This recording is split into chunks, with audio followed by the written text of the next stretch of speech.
যে আপনার সোনামণির, আপনার বাবুর, আপনার সন্তানের এই আমি যেখানে হাত দিচ্ছি মাথার তালু, এই তালুটা ফুলা, ওখান থেকে বোঝা যাচ্ছে যে লাপালাপি করতেছে। হাত দিলে মনে হচ্ছে যে পালস পেয়ে যাচ্ছেন, স্পন্দন পেয়ে যাচ্ছেন, হৃদস্পন্দন পেয়ে যাচ্ছেন। ওটা একটু ফুলে গেছে, আগে তো ফুলা ছিল না, এখন ফুলা মনে করতেছেন।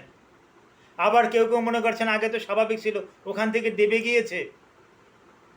ভয় পাওয়ার কোনো কারণ নাই। ফুলাও বিভিন্ন কারণে হতে পারে, দাবাও বিভিন্ন কারণে দেবে যেতে পারে। এই কী কারণে ফুলে যায়, কী কারণে দেবে যায়, এবং এই ওখানে যে বলতেছেন অনেকেই যে হাড্ডি নাই, কেন হাড্ডি নাই, কী কারণে নাই, এই বিষয়গুলো নিয়েই আমি গুরুত্বপূর্ণ আলোচনা করব। মাথার তালু দেবে যায় কেন, মাথার তালু উঁচু হয়ে যায় কেন, এ বিষয় নিয়ে আলোচনা করব। আলোচনাটি ধৈর্য সহকারে শুনুন। আসসালামু আলাইকুম রহমতুল্লাহি ওয়া বারাকাতুহু। আমি ডাক্তার মীর শহীদুল ইসলাম।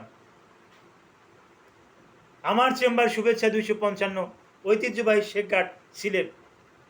জি, যে কোনো একটা ব্রাউজ অপশনে গিয়ে, হতে পারে গুগল, হতে পারে অপেরা, হতে পারে ফায়ারফক্স, আপনি ওখানে গিয়ে আপনি একটু সার্চ দেন ডাক্তার মীর শহীদুল ইসলাম, সরাসরি আমার যাবতীয় তথ্যাদি পেয়ে যাবেন। এই তথ্যাদির ভিতরে আমার একটা ভিজিটিং কার্ড পেয়ে যাবেন। ভিজিটিং কার্ডের ভিতরে আমার মোবাইল নাম্বার পেয়ে যাবেন, আমার হোয়াটসঅ্যাপ নাম্বার পেয়ে যাবেন, আমার ইমো নাম্বার পেয়ে যাবেন। আমাকে অনায়াসে আপনারা কন্ট্যাক্ট করতে পারবেন। ইমেল নাম্বার পেয়ে যাবেন। এমনকি ওখানে লোকেশন দেওয়া আছে, লোকেশন ট্র্যাক করে আপনি সরাসরি আমার চেম্বার পর্যন্ত বেড়াতে আসতে পারবেন। আপনি রোগী, আপনি যে আসবেন, আপনি ভালো মানুষ আসবেন না এমন কোনো কথা নাই।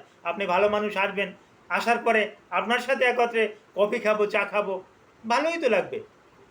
জি দর্শক শ্রোতা, আলোচনা করতেছিলাম এই যে মাথার তালুতে একটু, বিশেষ করে বাচ্চাদেরকে, বাচ্চা জন্মের সময় দুটো জায়গাতে কিন্তু একটু ফাঁকা থাকে। একটা এই ব্যাক সাইডে, একটা ব্যাক সাইডে। এই ব্যাক সাইডটার নাম পোস্টেরিয়র ফ্রন্টানেল। আমি আবার বলতেছি, ব্যাক সাইডের যে মানে ফাঁকা জায়গাটা, এটা পোস্টেরিয়র ফ্রন্টানেল। এটা বাচ্চার বয়স যখন 2 মাস হয় তখন এটা ফিল আপ হয়ে যায়। যে ফাঁকা জায়গাটা থাকে, এই ফাঁকা জায়গাটা এক হয়ে যায়, তখন আর ওখানে 2 মাস পরে আর থাকে না। 2 মাস পরে যদি থাকে তাহলে এটা অস্বাভাবিক।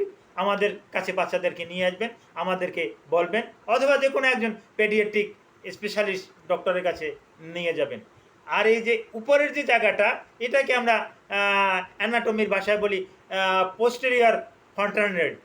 এই পোস্টেরিয়র ফন্টানেল, এইটা বাচ্চার জন্মের সময় এটা ওই জায়গাটা ফাঁকা থাকে, আস্তে আস্তে করে জায়গাটা ভরাট হয়। 18 মাস সময় লাগে, অর্থাৎ 1.5 বছর সময় লাগে। 1.5 বছর পর এই পোস্টেরিয়র ফন্টানালি, পোস্টেরিয়র ফন্টানেল বা নালি বললে ভুল হবে, পোস্টেরিয়র ফন্টানেল, এটা ভরে যায়, এটা পরিপূর্ণ হয়ে যায়, এটা হাউসফুল হয়ে যায়। তো এই পোস্টেরিয়র ফন্টানেল এটা একটু উপরে উঠানামা করে। মাথার চুল যদি চেঁচে দেওয়া হয়, মাথার চুল যাদের কম, এদের একটু দেওয়া হয়। প্রথম যারা মা হতে যায়, মায়েরা, তারা এটা নিয়ে বড় একটা উদ্বিগ্ন থাকে যে আমার বাচ্চার এই মাথায় এটা কি নড়ে, এটা জিনিসটা কি, এই ফুলে উঠছে এই জিনিসটা কি, এটা দেবে গেছে, আসলে এই জিনিসটা কি, এটা কেন। সে ওই পাশের বাড়ির একটা বাচ্চাকে দেখে, তার বয়স 2 বছর, 2.5 বছর, তারা মাথায় হাত দিয়ে টিপে টিপে দেখে যে 2 বছর, 2.5 বছর, হ্যাঁ ওর মাথায় তো দেখে না। এটা নিয়ে সে চিন্তা করে আরও বেশি, যে হ্যাঁ ওই বাচ্চার বয়স, ওই বাচ্চার তো দেখতেছি না, হ্যাঁ ও বাচ্চার বয়স তো 2.5 বছর পূর্ণ হয়ে গেছে, ও বাচ্চার তো মাথার ওই যে হাড়গুলো শক্ত হয়ে গেছে। আমার মাথায় 8টা হাড় থাকে, হ্যাঁ, এই 8টা হাড়ের নামও আছে।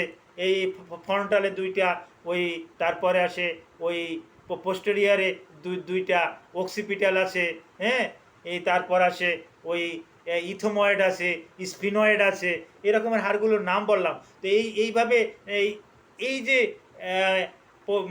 পোস্টেরিয়র ফ্রন্টানেল, এই পোস্টেরিয়র ফ্রন্টানেলটা এটা সম্পূর্ণরূপে হতে 18 মাস সময় লাগে।